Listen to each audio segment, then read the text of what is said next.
In this video, we're going to begin creating the bones that are actually going to form the skeleton of our rig.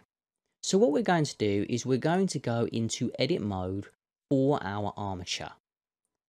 So go into edit mode, and when you go into edit mode, you will see that the custom shape is no longer there. So the master control bone now looks like a normal bone. This is perfectly fine and the correct behavior for Blender. Next, what we're going to do is we're going to position the 3D cursor up into the body.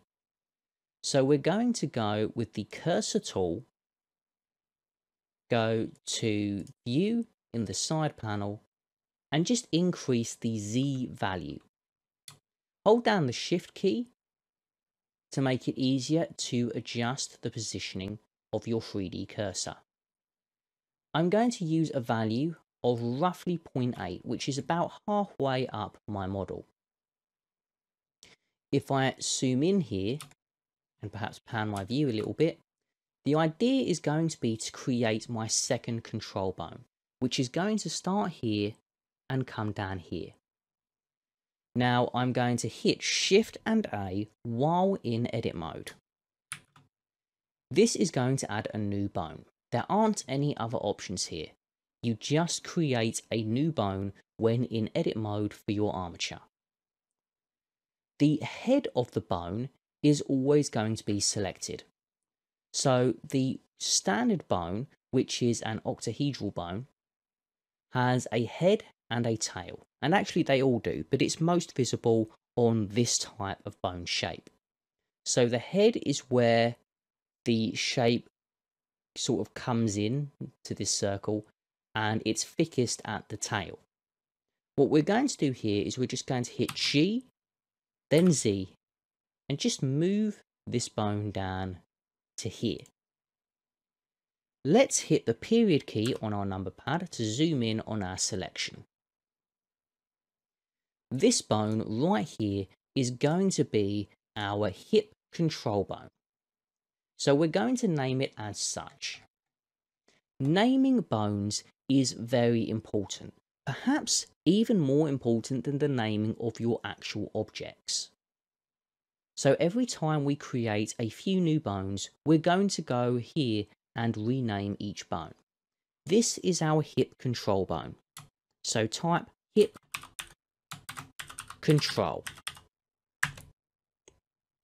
The next step is to select the head of this bone, which is actually located here because we have reversed its direction. We're then going to hit the E key this time to extrude. So we're going to have a new bone that's connected to our existing hip control bone. Hit E to extrude and create a new bone. The tail of this new bone is the head of the hip control bone. Lock it to the Z axis and move it up to about here. Then left click. Let's just hit the period key to zoom in and then zoom out again just to make sure that our view is centered on this bone. We're also going to hit 1 on our number pad to go into front orthographic view. Then we're going to hit E again to extrude another bone. So the bone that we created just a moment ago was our lower back. This bone is going to be our upper bone, and then we're going to create another bone on top of that, which is going to be the chest. So lock this to the Z axis, move it to about here, and left click. Then hit E again, lock to the Z axis, and extrude to about here. At the moment, I think this rig, this set of bones, is a little bit too low for my liking.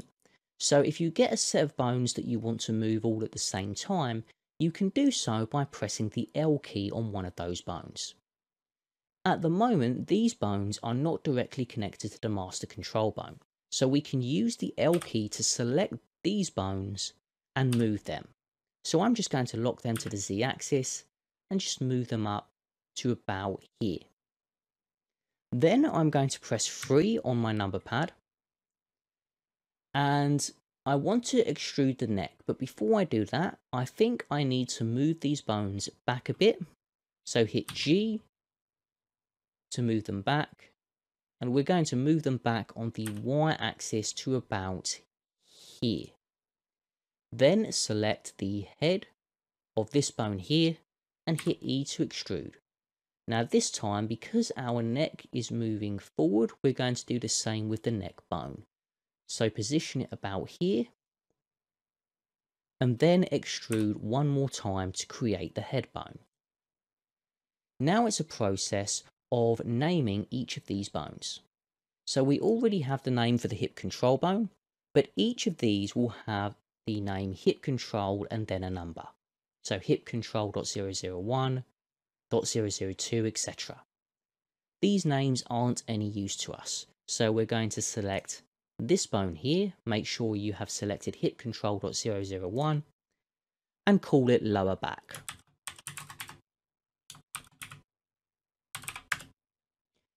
Then select the bone above, and just call this upper back. Now, yes, I know this isn't the actual upper back of the character model. That's actually located here, if you want to use the anatomy correctly. But we're just coming up with easy names just for now so that we know exactly which bones are which for our rig. So the next bone is going to be the chest. And then we have the neck, followed by the head. Now, before we move on to the next step, which is going to be to create the shoulder, arm and hand bones, we want to change the shape of our hip control bone so that in pose mode it looks different. So what I'm going to do is I'm going to go into object mode and create a new shape, making sure that the 3D cursor is located at the center of the world origin. I'm going to hit Shift and A, add mesh, and this time I'm going to select a circle. In the operator panel, I'm going to reduce the number of vertices from 32 down to 8. Having a lot of vertices on your custom shapes is not going to be of any benefit whatsoever, and it's actually going to be much easier to use custom shapes that have a small number of vertices. We're also going to reduce the radius to a suitable size, and for the hip control bone, I want you to imagine the size of a hula hoop. So if you're doing hula hooping, what is the size of that hula hoop? And try and make your hip control bone that size so that it creates a ring around our model. So I think 0.34 is a good radius for our custom shape. Next, we're going to select our armature, go into pose mode, and with the hip control bone selected, so confirm that in the outliner panel, make sure you scroll down to viewport display, custom object, and then select circle. Now again, like before, a couple of things we need to change. So turn this off, turn this on, although it won't make a difference here because the custom shape already has no faces. And then we're going to just go back into object mode, select our circle, into edit mode, and just rotate this on the X or Y axes. Let's see which one works here. So R, then X. That works out pretty well. So let's type in 90 to rotate it by 90 degrees on the X axis and press enter to confirm. Then we'll hide the circle shape in the outliner panel.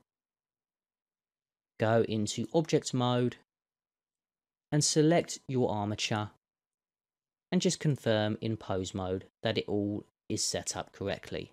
So we have our hip control bone, as well as our bones for the spine, chest, neck and head, as well as the master control bone. In the next video, we're going to be moving on to the arm of our human character.